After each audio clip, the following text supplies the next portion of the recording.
안녕하세요. 대왕개미TV 모베입니다. 오늘은 ASCO 관련된 이야기를 한번 해볼까 하는데 지난주 토요일부터 미국 임상 종양 학회가 개막을 했습니다. 그런데 여기에 참가한 우리나라 토종 기업들이 있기 때문에 말씀을 드리려고 제가 이 화면을 같이 보고 있는 거고요. 일단 유한양행, 한미약품, 제넥신, HLB도 있고요. ABL 바이오, 삼성 바이오 에피스 등이 있습니다. 그러면은 제가 다양한 종목들을 한 번에 다 말씀을 드리고 싶은데 몇 가지만 골라서 이제 기사를 보면서 한번 내용을 살펴보도록 할게요. 자, 한미약품에서 개발한 표정 항암제가 있습니다. 벨바라페닙이라는 제품인데요.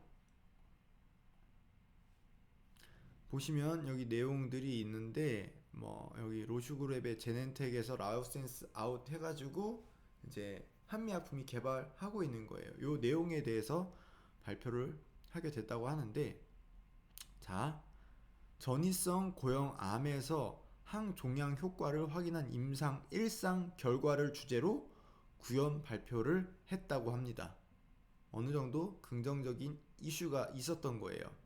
자, 그러면은 중요한 부분만 볼게요. 이번 연구를 통해 벨바라페닙의 우수한 안정성 및 내약성을 확인했다. 그리고 이런 유전자 돌연변이를 지닌 전이성 고형암 환자에게서 항종양 효과를 확인할 수 있었다고 합니다. 이런 내용이 있었고요. 한미약품 파이프라인이 다양하게 가지고 있죠. 이 정도로만 보고요. 자, 그리고 ABL 바이오를 보기 전에 유한양행도 한번 볼게요. 유한양행은 레이저 티닙을 발표를 했어요. 레이저 티닙은 뭐냐? 유한양행도 다양한 파이프라인이 있는데 그 중에서 이제 레이저 티닙은, 자 보시면 전이성 비소세포암에 대한 표적 치료제다. 이 비소세포암이 이 폐암 중에서도 발병률이 가장 높다고 해요. 그러니까 100명이 폐암에 걸렸다고 했을 때 거의 대부분의 환자들이 비소세포암으로 진단을 받는다고 합니다. 그만큼 많은 분들이 걸리시는 병 중에 하나고, 이 레이저 티닙은 상피세포 성장인자 수용체 유전자의 기존 치료제 투여 후 발생한 T790M 돌연변이가 있는 국소 진행 또는 전이성 비소세포암에 대한 표적 치료제이다 라는 게 있는데, 결국엔 비소세포암 표적 치료제다 라고 보시면 될 것 같습니다. 이 내용에 대해서 발표가 됐었다고 하고요. 임상은 2분의 1상 시험에 대한 최종 업데이트였다고 합니다. 다음 내용 한번 보도록 할게요.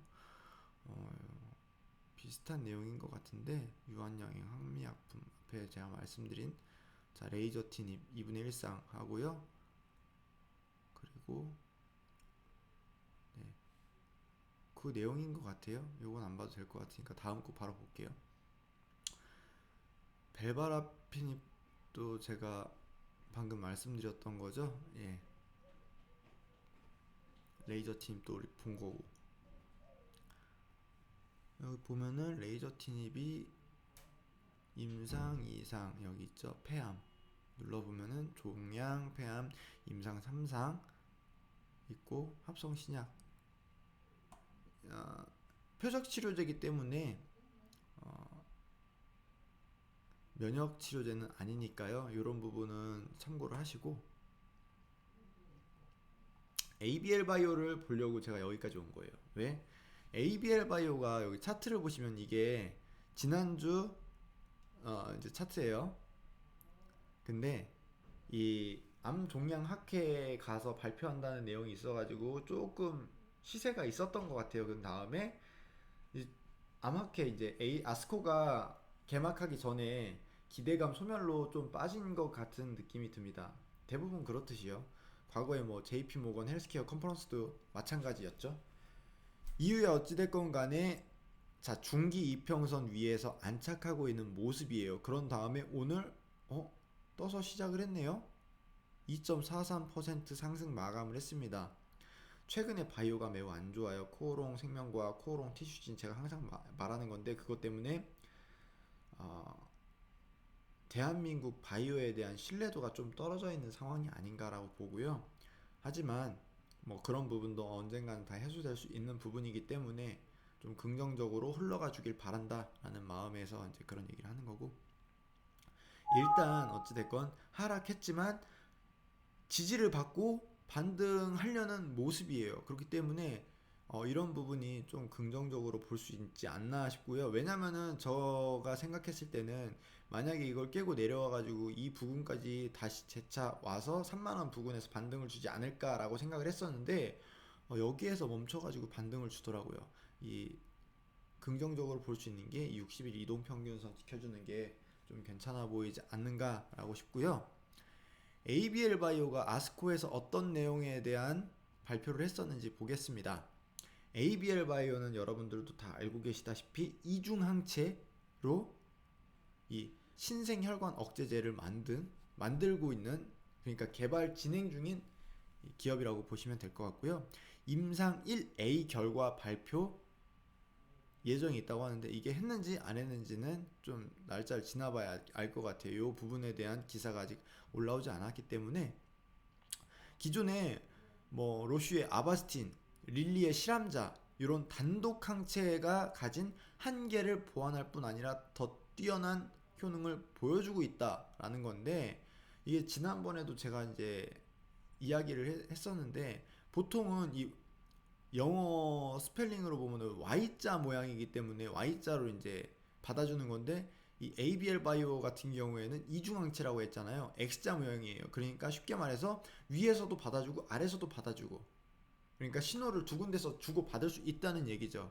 다른 것들을. 그렇기 때문에 이 기존 글로벌 제약사 로슈나 릴리에서 나왔던 제품보다 더 뛰어난 효능을 보여주고 있다는 게 팩트인데, 이유야 어찌됐건 이 로슈나 릴리의 제품들보다는 개발이 좀 뒤쳐져 있기 때문에 어느 정도 시간은 좀 소요될 거예요. 임상 1상이잖아요. 최소 3년에서 5년 이상은 걸리지 않을까라고 싶고요. 하지만 언제나 우리 그렇듯이 바이오라는 거는 기대감에 오르고 기대감이 소멸하면 떨어지는 거기 때문에 그 부분에 대응해서 이제 수익 실현할 수 있으면 좋을 것 같다라고 보고요. 여기에서 반등을 한다고 하면은 지금 여기 38,000원 부근이잖아요. 38,000원 부근을 뚫지 못한지 뚫는지를 확인을 해야 될 것 같아요.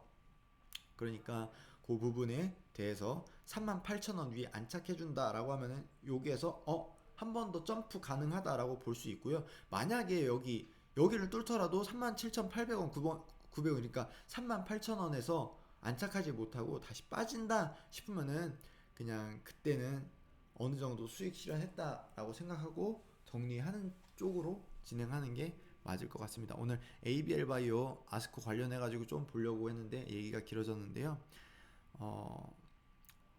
자, 이제 요거 어디서 보는 거야? 더보기를 해야 되나? 자, 보세요. 외국인 그냥 계속 사고 있어요. 계속 사고 있습니다. 비중 보이시죠? 보유율 언제야? 예. 네. 그냥 꾸준히 사고 있네요. 꾸준히. 상장된 지가 얼마 안 됐는데 3월 중순부터 꾸준히 사고 있습니다. 3만원 부근부터 계속 사가지고 지금 계속 사고 있어요. 비싸건 싸건 상관 안 하고 계속 사고 있습니다.